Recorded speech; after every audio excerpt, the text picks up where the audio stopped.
अलीज़े सहर की गंदी वीडियो सोशल मीडिया पे वायरल हुई है जिसको हर कोई बंदा सर्च कर रहा है और देख रहा है। लेकिन मैं इस वीडियो को बनाने का मकसद सिर्फ और सिर्फ ये है कि उन माओ बहन बेटियों के लिए ये वीडियो बना रहा हूँ कि जो इन कामों को कंटिन्यू कर रहे हैं या इन कामों के अंदर पड़े हुए हैं। अलीज़े सहर जो कि पाकिस्तान की बहुत मशहूर यूट्यूबर हैं और अभी टिकटॉक पे भी काम कर रही है। वीडियोज इनकी काफी फेसबुक पे वायरल आती हैं, रील्स आती हैं और इनको लोग देखते हैं, प्यार देते हैं, मोहब्बत देते हैं और बड़ा कुछ इनके बारे में सुनने को भी मिलता है। इनके ऊपर क्रिटिसाइज भी किया जाता है इनकी ड्रेसिंग को लेके।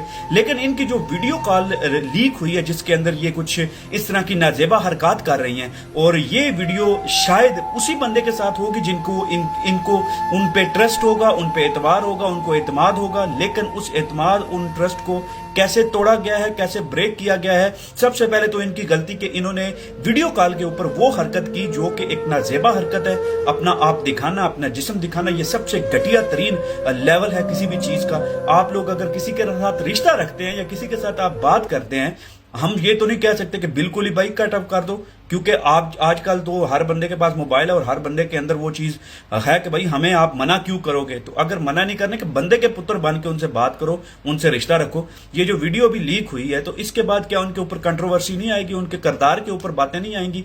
हो सकता है कि वो, खैर ये तो उनका पर्सनल मामला है। लेकिन आप क्या कहते हैं कि इनकी जो वीडियो वायरल हुई है उसमें किसका कसूर है? इनका अपना कसूर है या उस लड़के ने जिसने इनकी वीडियो वायरल की है उनका कसूर है? आप कमेंट बॉक्स के अंदर जरूर लिखिए।